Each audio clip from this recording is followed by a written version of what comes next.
ఈ ముఖ్యమంత్రిని చూస్తే రంగుల పిచ్చోడు. ఎక్కడ ఏది కనపడినా ఆయనకు ఆ రంగేసేయాలి, ఈయన ఫోటో వేసుకోవాలి. అవునా కాదా? ఎవరికో పుట్టిన బిడ్డకు ఈయన పేరు పెట్టుకుంటాడు. ఈయన చేయలేదు. మనం టిట్కో ఇండ్లు కడితే దానికి వీళ్ళ రంగు, ఆయనకి ఈయన ఫోటో, దానికి ఈయన పేరు. ఇది ఎక్కడ అన్యాయమో నాకైతే అర్థం కావడం లేదు. కడాన మీ సర్వే పొలం రాళ్లపైన కూడా వేశాడా? ఎంత పిచ్చోడయా! పొలాల్లో కూడా వేసాడు. కడాన మీ పట్టాదారు పాస్ పుస్తకం అంది, వేశాడా? ఏ బొమ్మ? ఈయన మీ అమ్మ తరపున ఏమన్నా చుట్టవా? మీ నాన్న తరపున ఏమన్నా చుట్టవా?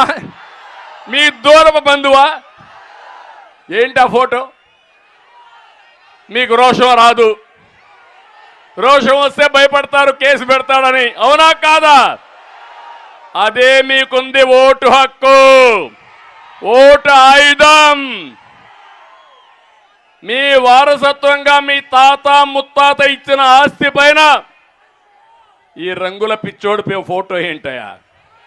ఎక్కడికి పోతున్నా అని అడుగుతున్నా. కడాన తమ్ముళ్ళు ఇతను చూస్తే నాకు అనిపిస్తా ఉంది మరుగుదొడ్లు కూడా వదిలిపెట్టాడు. అవునా? మనం 22 లక్షల మరుగుదొడ్లు కట్టాం మా ఆడబిడ్డల ఆత్మ గౌరవం కోసం. ఏమమ్మా అక్కడ ఈ పిచ్చోడు ఫోటో వేస్తాడు, అక్కడేస్తే పర్వాలా, మరుగుదొడ్డు బయట వేస్తే లోపల కూడా వేసే ప్రమాదం ఉంది. జాగ్రత్తగా ఉండండి.